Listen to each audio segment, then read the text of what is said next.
kita jatuh ke dalam dosa. Tapi oleh karena ketaatan Kristuslah sampai tersalib, Dia memulihkan apa yang rusak, yang tidak ada pada kita. Oleh karena ketidaktaatan satu orang itu, kita semua mewarisi keberdosaan itu. Tapi oleh karena ketaatan Kristus dan oleh iman kita kepada Dia yang sempurna itu, kita beroleh pembenaran.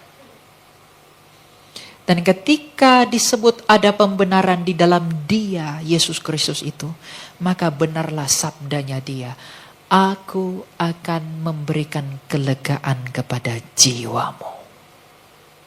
Jiwa manusia itu menderita ketika terpisah dari Allah. Buktinya apa? Ketika Allah berkata kepada Adam dan Hawa, jangan engkau makan buah ini. Kalau kamu makan, kamu pasti mati. Tapi kemudian Adam dan Hawa di dalam egonya, mereka makan buah itu. Itu menjadi tanda bahwa mereka gagal mengasihi Allah. Apakah Anda pikir ketika Tuhan mengatakan, jangan makan buah itu, apakah Anda pikir itu sebagai sebuah ujian kepada Adam dan Hawa? Tidak. Itu bukan ujian. Perintah Allah kepada Adam dan Hawa, jangan makan buah itu bukan ujian. Tapi adalah itu cara Allah untuk memberitahu Adam dan Hawa, beginilah caramu mencintaiku. Allah berkata kepada Adam dan Hawa, aku telah mengasihimu dengan memberikan semua yang ada padaku, maka kasihku itu harus kamu kembalikan kepadaku. Tapi bagaimanakah caramu untuk mengasihi aku? Adam dan Hawa tidak tahu bagaimana caranya mengasihi Allah. Tapi Allah memberitahu, kalau kamu mau mengasihi aku kembali, maka caranya jangan makan buah ini. Maka manusia itu gagal mengasihi Allah dengan memberontak kepada Allah. Maka kegagalan kita mencintai Allah itulah yang membuat kita terpisah dari Allah. Tetapi oleh karena kesempurnaan Kristus dalam kasih-Nya kepada kita, maka kita diperhitungkan seperti Dia yang benar itu. Jadi ketika Kristus datang ke dunia ini memulihkan segala sesuatu, tuntutan jiwa kita itu hanya dilunasi dan dibayarkan oleh Kristus. Apapun agama orang di seluruh dunia, apapun kepercayaan manusia, dilahirkan dari perempuan manapun dia, keinginan manusia itu hanya satu. Mau dia Islam, mau dia Kristen, mau dia Hindu, mau dia Buddha, apapun imannya, tujuannya hanya satu. Memperoleh hidup. Untuk itulah orang cari uang banyak-banyak demi hidup. Kamu bekerja sekolah cari uang banyak-banyak itu untuk apa? Untuk hidupmu. Kamu cari uang agar kamu bisa isi perutmu, agar kamu tetap hidup. Kamu kawin mengawin untuk mempertahankan hidupmu juga dengan adanya anak-anakmu. Jadi keinginan jiwa, keinginan batin setiap manusia yang ada di bumi ini hanyalah hidup. Dan ketakutan manusia hanyalah kematian. Begitu banyak orang takut mati sehingga ketika dia sakit, dia rela berhutang demi rumah sakit yang terbaik. Karena ia takut mati. Begitu takutnya manusia akan kematian. Kenapa? Begitu takutnya jiwa manusia akan maut. Mengapa? Begitu berusahanya orang mencari uang yang banyak agar hidupnya makmur dan ia tidak tersiksa pada kematiannya. Jadi yang diinginkan jiwa semua orang dalam agama apapun ia hanya satu. Hidup. Dan yang dia takuti hanya satu. Kematian.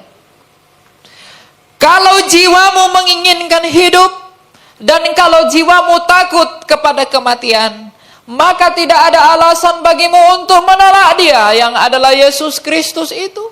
Jadi Kristus tidak akan pernah berdusta jikalau ia berkata, aku akan memberikan kelegaan kepada jiwamu karena hanya Dialah yang mampu menyediakan apa yang dirindukan jiwamu, yaitu hidup dan mengalahkan apa yang ditakutkan oleh jiwamu, yaitu kematian. Bagaimana Kristus menawarkan hidup bagimu? Lihatlah ketika ia mati. Ia telah hidup kembali melalui kebangkitannya. Jadi ia mau berseru kepada dunia ketika ia bangkit dari kematian. Ia ingin memberitahu saya, Elia, dan kamu, wahai Elia, wahai anak-anakku, bagaimanapun kamu semua akan mati pada waktunya.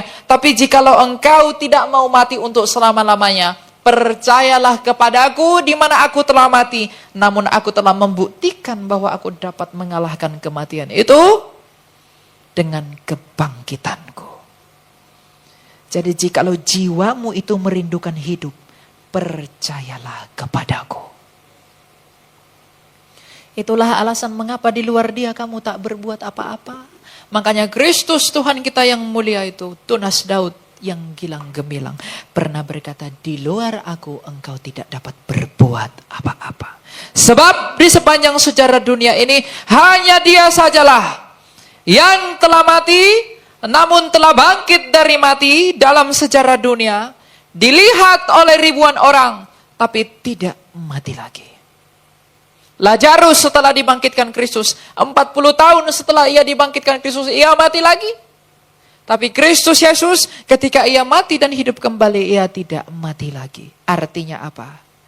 Kristus sendiri telah membuktikan kepada kamu, jiwamu yang menginginkan hidup itu hanya bisa kamu temukan di dalamku.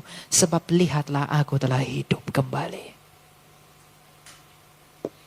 Dan jiwamu yang takut kepada kematian itu hanya dapat dikalahkan di dalamku. Sebab lihatlah aku telah mengalahkan kematian melalui kebangkitanku.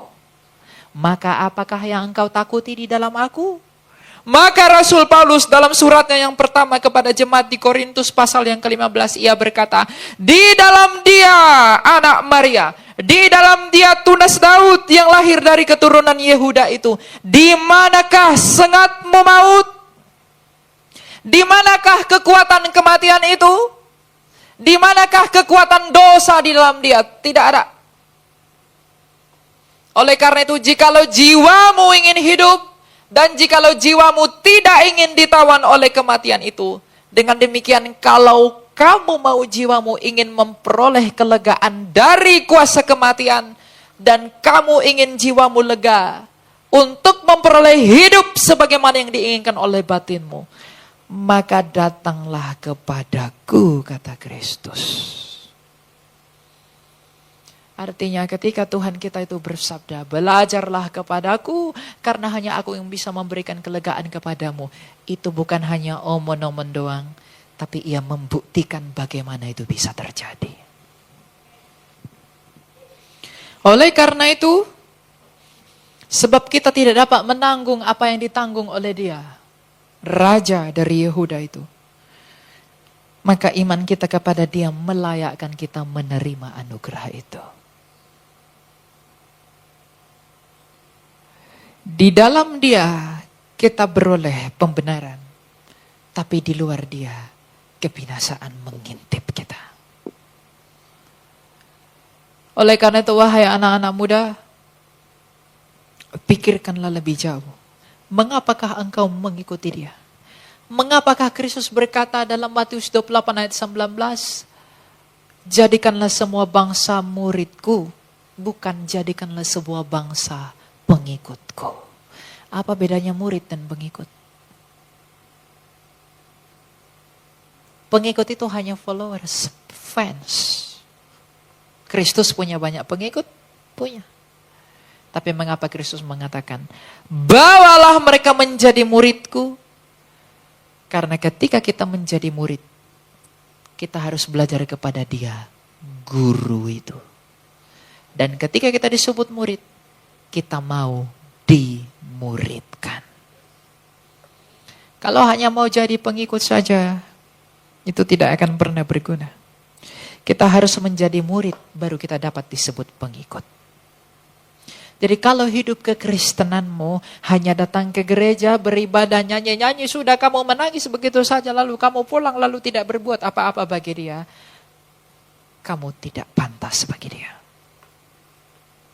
Kalau saya hanya berkhotbah saja di sini tanpa punya kehidupan pribadi dengan Allah, tanpa punya buah yang tetap di hadapan Allah, maka Tuhan pun akan menolak saya. Siapakah engkau? Bukankah dalam sabdaku aku telah berkata, dari buahnya lah kamu mengenal